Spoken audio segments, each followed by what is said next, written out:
Hello there folks, I'm Dan Brown from sortofinteresting.com and today you're joining me in, well, what's definitely not a narrowboat, and we're going to actually get around to answering the big question that I have had literally, must be hundreds and hundreds of times. Why on earth did I give up boat life? Why did I sell my boat and what on earth's going on basically? So firstly I'll apologise for the echoey nature of this video. As you can see, don't really have much stuff in the new place.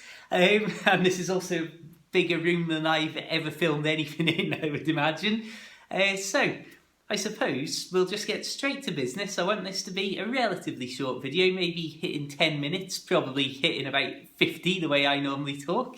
But the first thing that needs to be said is that I still love boats, love boat life, love the canals, love the outdoors, all of the stuff that I've always said about, well, the great outdoors and the canals in general, all that remains totally true. Absolutely love it. Having a boat was the absolute best thing I've ever done by miles, and the 4 years that I spent with Tilly have changed my life in so many ways that I could never list them and won't even try. So, now that we've got that disclaimer out of the way, here's the general reasons, and this is why I've ended up selling Narrowboat Tilly with no plans to go back to proper full-time boat life in the really mega near future. But again, let's just make that clear, this isn't me saying, oh, boats are rubbish or anything of that nature.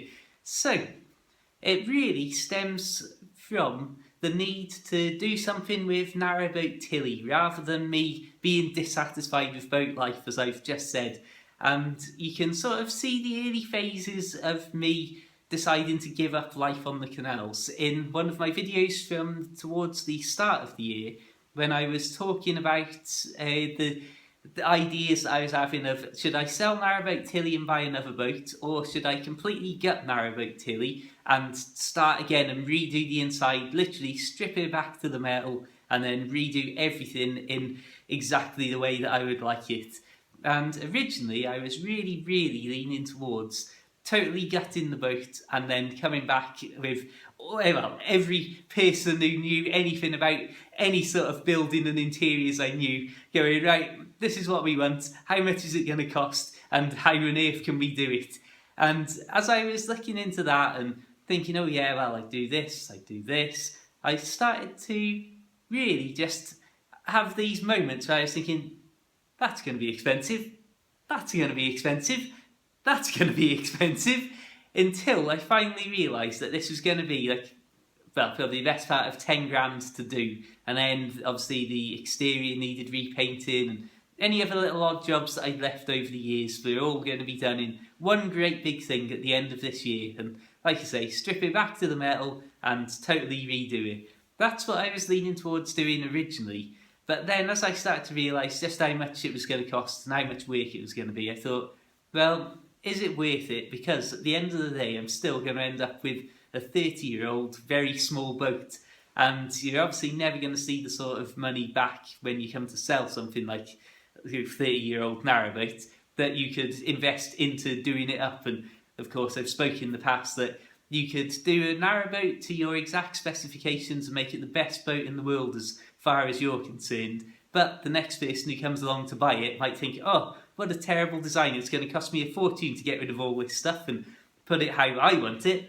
So that, I would say, was my first sort of moment of uh-oh, this looks like it's the end of me and Narrowboat Tilly.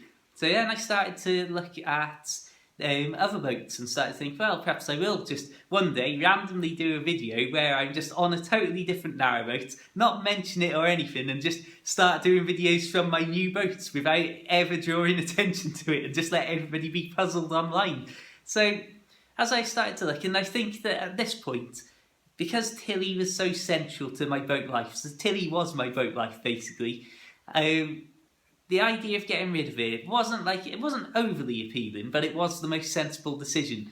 So I started looking at other boats, and I think it was only half-hearted even at that point, because I was starting to have these moments of well, do I want to invest this much money into something that maybe in 5 years' time I'm not going to love like I do now?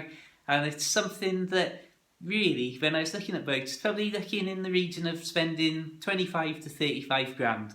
So as I was looking at those, I was thinking, Well, this is a lot of money to spend to say that already over the last 4 years, I mean, I'm only 29 now, which I'm saying that as only when I feel like I am so much older and so much less fit than I once upon a time was.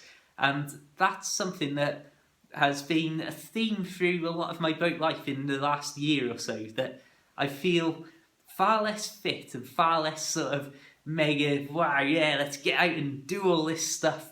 And that's just naturally, I think, from, well, all of the different adventures and that I get into, and the fact that I am no longer a 23-year-old youngster who can hop on his bike and pedal like Billy O left, right and centre. And I think that the difference between me at age 25 and me now approaching 30 is, even though I would say I'm still probably a lot fitter than average because of just the sheer amount of walking and cycling that I still do, it doesn't mean like that, oh yeah, well in that case I'm definitely in another 5 years time at 35 going to be going, oh yeah, I can't wait to get on my bike and head into work for a 10-mile bike ride there and back and stuff. And so I started to think, well, am I going to end up having to go into a marina so I can have a little car, a little moped or something like that so I can easily get in and out of places? And then I started thinking, oh, well, I really don't want to be in a marina. And again, there's all these different things that were not so much problems now, but worries for the future. And it was the fact that it would be worries for the future after making, like, call it a, just split the difference, call it a 30 grand investment.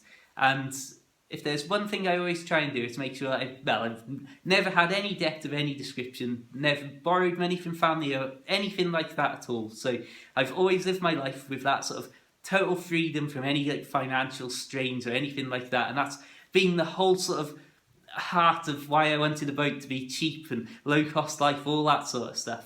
And obviously, if you're looking at spending 30 grand on something, suddenly it becomes a case of, right, make sure this is a very good decision that I'm not going to regret in the future. As if I ended up not liking it or there are any problems in that, then I don't want to be stuck trying to sell a boat, potentially for a lot less than I bought it for. I think one of the big worries for me was that if I came to sell the boat and it didn't sell for a long time, because some boats you see for sale forever, and who knows if some of them ever actually get sold, to be honest. And you just think, I don't want to be in that situation with a 30 grand investment just tied around my neck, dragging me down, going, come on, somebody buy it, somebody buy it. No, it was with Narrowboat Tilly's, cost me 11 grand, sold it for not much less. We'll get to selling boat videos in the future, but obviously these are all private deals with other people, so I'm not going to give all sorts of details out on them. But with something like Narrowboat Tilly, at least it wasn't quite such a huge chunk of money. And don't get me wrong, 10 grand, 11 grand, whatever, was a huge amount of money in terms of like, well, me saving up and buying that like years and years ago, and then obviously suddenly having that appear in the bank account again a couple of weeks ago.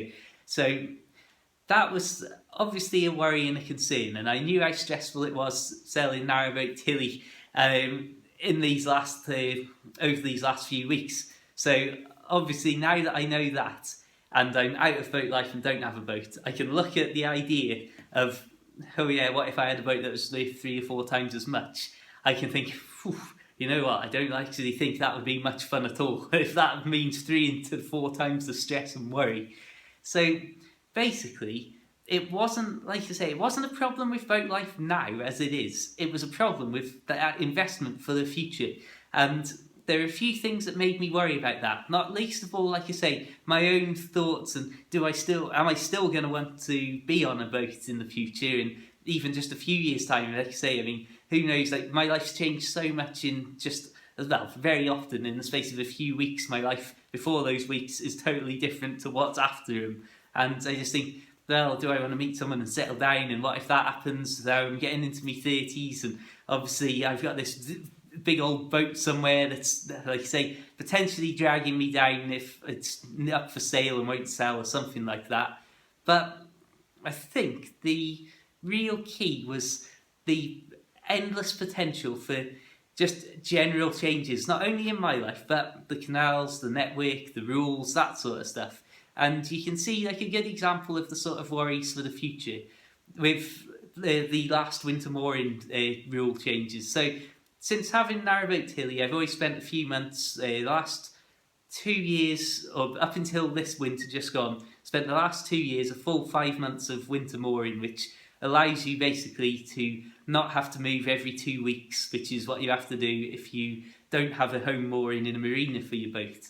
So you can imagine that it was lovely to be able to just moor my boat up, pay about 225 quid, something like that, and just not have to worry about moving the boat for 5 months in a row. Fantastic, that was perfect. And Canal and River just got some money out of me that they otherwise wouldn't, and I was happy to be able to have my little spot totally above board for 5 months. Now, fast forward to last winter, or rewind to last winter, and those rules have been totally changed. It's going to cost about 3 times as much for me to moor up my boat. You can only moor the boat for 4 months rather than 5 months over winter, and instead of being able to moor up in places just along the towpath with various restrictions, I could only, the 2 closest places that I could moor to my usual spot for winter were Llangollen and Ellesmere. And that was a big problem because over the winter months, those are the sorts of distances that you don't want to be travelling by bike in and out of work and stuff like that. So that obviously was a big issue for me personally, and it meant that I couldn't have a winter mooring, so Canal and River Trust didn't get any more money out of me at least, but it meant that I literally just couldn't spend as much time on the boat because it was the worst weather in terms of constant rain and flooding and stuff like that I've ever known for a winter, well, for any time of year. But it was also just impossible distances sometimes, like, yet alone having, like I say, the constant rain to try and contend with, and like literally I could repeatedly been biking through flooded country lanes where your pedals are going under the water as you go down and stuff like that, just crazy stuff. Plus, like I say, I mean, there's no way I could work a 9-hour shift in work and do 30 miles of bike ride into flipping halfway to Llangollen and back in a day. So it's unfortunate, but that was the sort of thing that was like, well, that's how much the rules can change from one winter to the next and what an impact it can have. So I don't want to make that investment in a boat and then potentially find myself having to go into a marina to skirt around like any cruising issues or anything like that. And equally, I don't want to be in a marina for much time at all, really, because I've done a few months in Chirk Marina and it's fantastic, love it. Like, all your services, really easy peasy. Could be the easiest life ever. I could get a boat now, move up to Chirk Marina, not have to worry about a thing, go back to working part-time, and that'd be quite fine and quite easy, basically.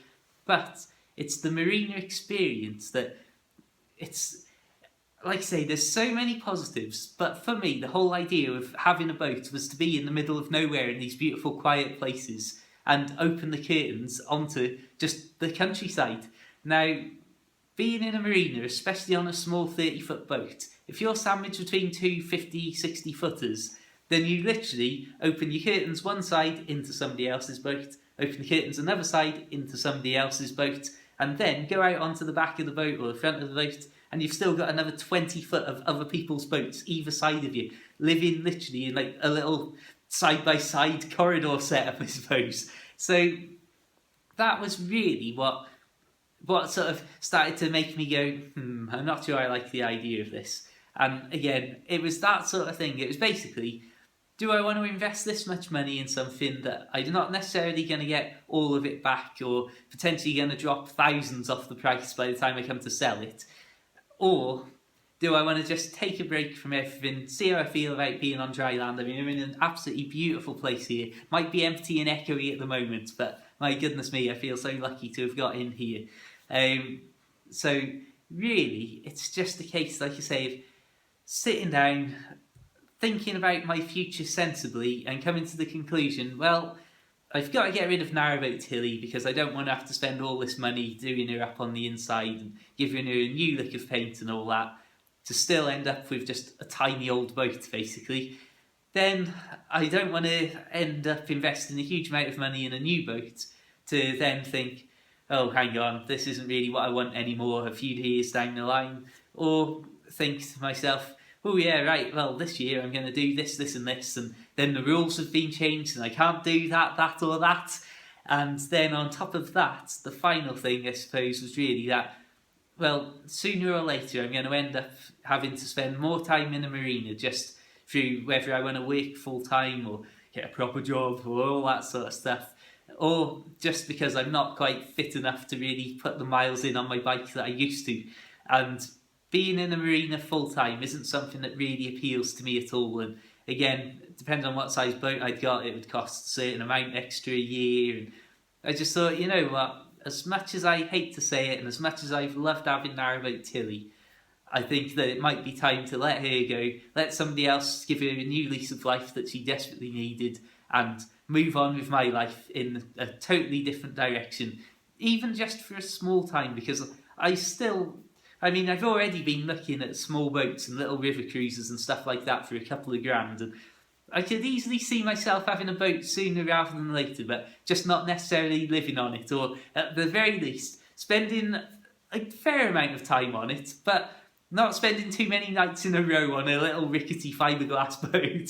So, I suppose at that point we shall wrap this video up. That's been a general gist of why I've given up boat life. It's not necessarily the be-all and end-all of every specific reason, but I'm just trying to give you the broad idea because, like I say, there's no specific one thing that's made me go, I've got to get out, I've got to get out.